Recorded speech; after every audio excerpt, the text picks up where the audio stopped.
Hello everyone, आज की video में हम देखने वाले हैं बायोसेवर्ट लॉ क्या है।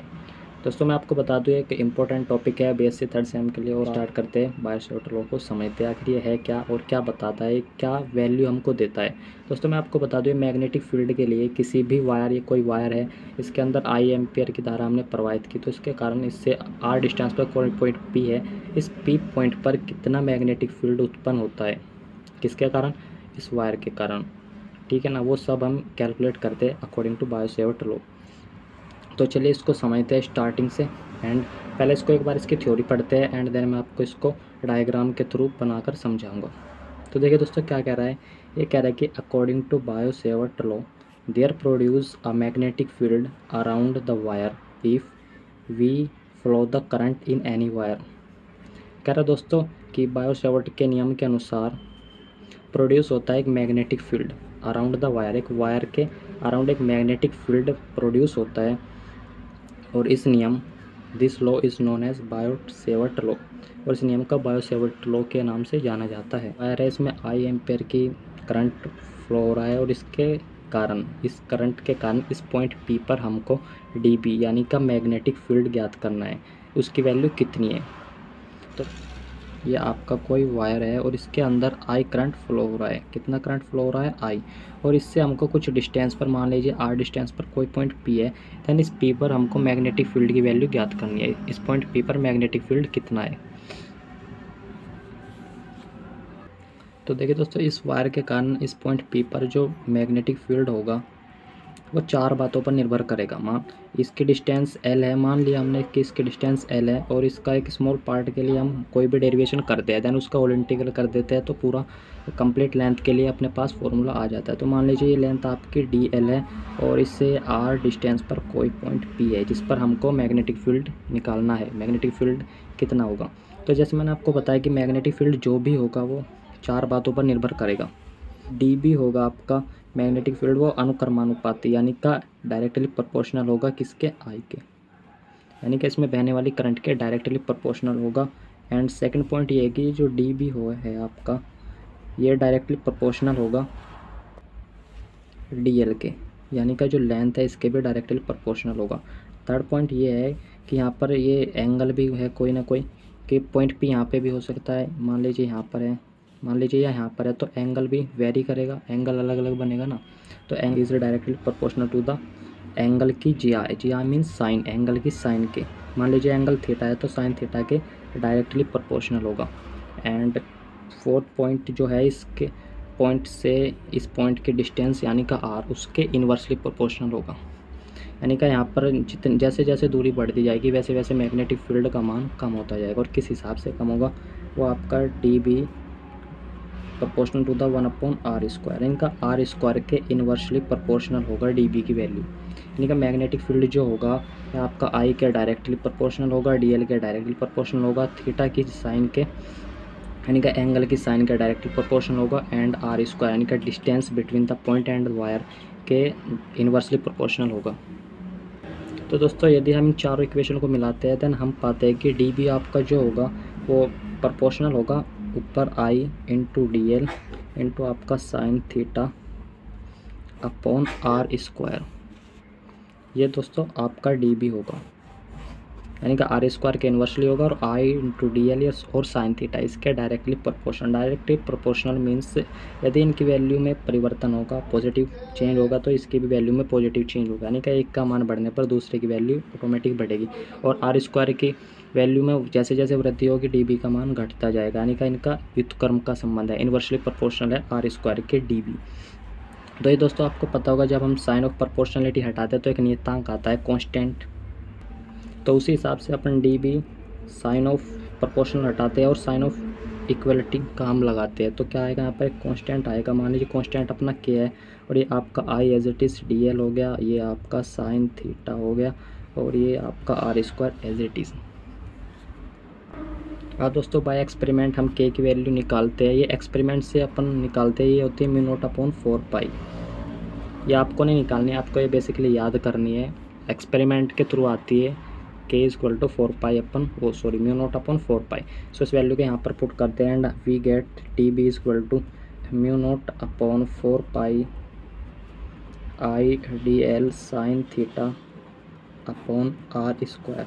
दोस्तों ये अपना फाइनल एक्सप्रेशन आता है, फाइनल फार्मूला आता है डीबी का, यानी कि मैग्नेटिक फील्ड किसी भी वायर, ये देखिए ये समझिए आप, किसी भी वायर के तो कारण उससे आर डिस्टेंस पर कोई पॉइंट पी है जिस पर मैग्नेटिक फील्ड की वैल्यू फाइंड आउट करनी है, वो अपनी ये आई।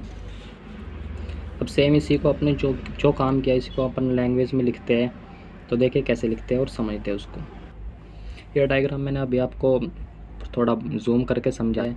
इसमें आई करंट फ्लो हो रहा है और इसकी कंप्लीट जो लेंथ है वो एल है, और इस स्मॉल लेंथ के लिए फार्मूला फाइंड आउट करती है। अभी हमने डेराइव किया डी एल लेंथ के लिए, कोई पॉइंट पी है, पी पर डी बी की वैल्यू फाइंड आउट करनी है, और पी की जो पॉइंट है वो आर डिस्टेंस पे है, एंड पी जो पॉइंट है वो इस वायर के साथ थीटा एंगल बनाता है। सो मैंने बताया 4 चीज़ों पे वेरी करता है फार्मूला आपका, 4 चीज़ों पे डिपेंड करता है। तो इसको अपनी लैंग्वेज में देखते हैं कैसे लिखेंगे।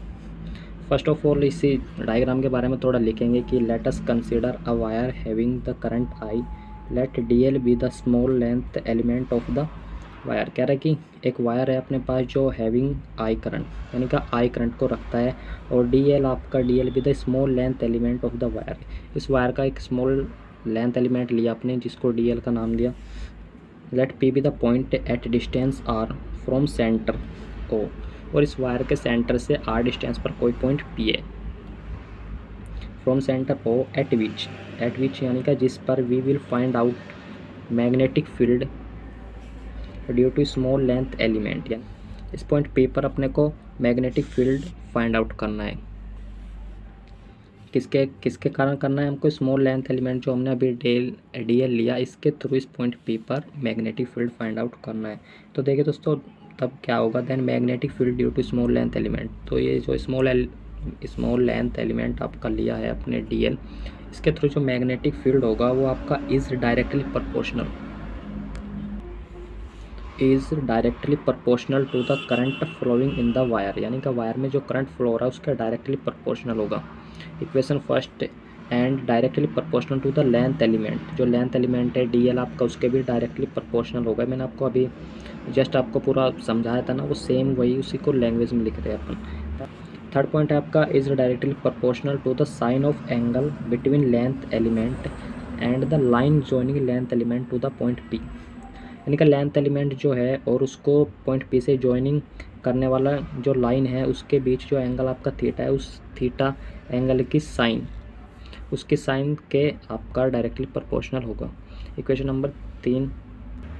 And finally 4 point is that जो आपका डी बी होगा वो inversely proportional to the square of distance between length element and point P, यानी का पॉइंट पी की जो वायर के पॉइंट ओ से जो डिस्टेंस आर है उसके इन्वर्सली प्रोपोर्शनल होगा, यानी कि आर स्क्वायर की वैल्यू में जैसे हम चेंज करेंगे तो डी बी की वैल्यू घटेगी, यानी कि कम होगी, और इसकी वैल्यू अगर बढ़ेगी तो इसकी वैल्यू कम होगी, इसकी बढ़ेगी तो इसकी कम होगी, यानी कि एक के मान में वृद्धि करने पर दूसरे के मान में कमी होगी। ये होता है आपका इन्वर्सली प्रोपोर्शनल रिलेशन।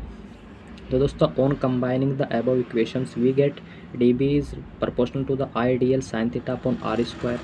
जैसे मैंने आपको अभी बताया सेम वही है, D B sign of proportionality हटाते हैं तो एक कांस्टेंट का यूज़ करते हैं दैट इज़ के। तो ये हो गया आपका K I D L sine theta upon are square.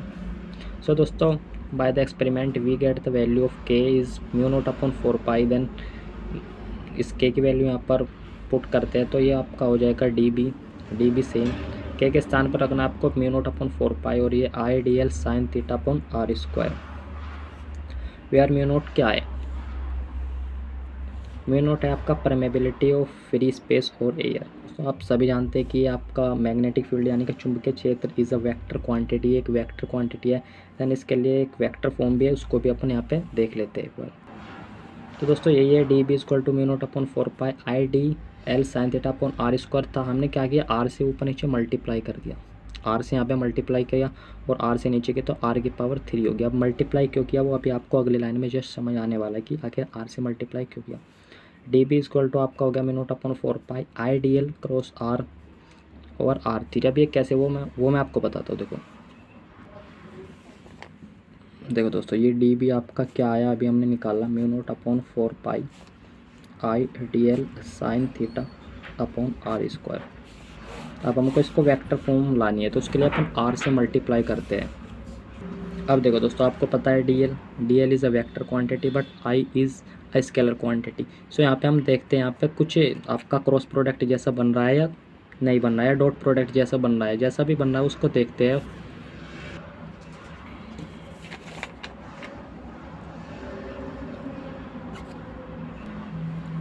तो वही है दोस्तों, vector form D B is equal to mu naught upon 4 pi I D L R sine theta upon R cube. इसके स्थान पर लिख लिया D L cross R vector और आर पावर 3। ये था आपका बायो-सेवर्ट लॉ, और ये आपका एग्ज़ाम में लगभग 7 या 7.5 मार्क्स के आसपास पूछा जाता है, यानी कि इंपॉर्टेंट टॉपिक है और इसको आप इग्नोर नहीं कर सकते। सो दोस्तों, आई होप आपको समझ में आया होगा, और आज के इस टॉपिक को हमने यहीं पे पूरी तरह समझ लिया है। यदि आपको समझ आया हो, और तो दोस्तों यदि वीडियो आपको समझ में आई हो तो आप इस वीडियो को लाइक कर सकते हैं, अपने दोस्तों के साथ शेयर कर सकते हैं ताकि वो भी इस टॉपिक को ईजिली समझ सके। और इससे पहले भी अपने एक इम्पॉर्टेंट टॉपिक ओम्स लॉ के ऊपर वीडियो लेक्चर प्रोवाइड किया था, वो चैनल पर है, उसके लिंक मैं आपको डिस्क्रिप्शन में डाल दूँगा, तो वो भी आपका उन लिए बहुत ज़्यादा इंपॉर्टेंट है। आप उसको भी वहाँ से देख सकते हो, ईजिली समझ सकते हो।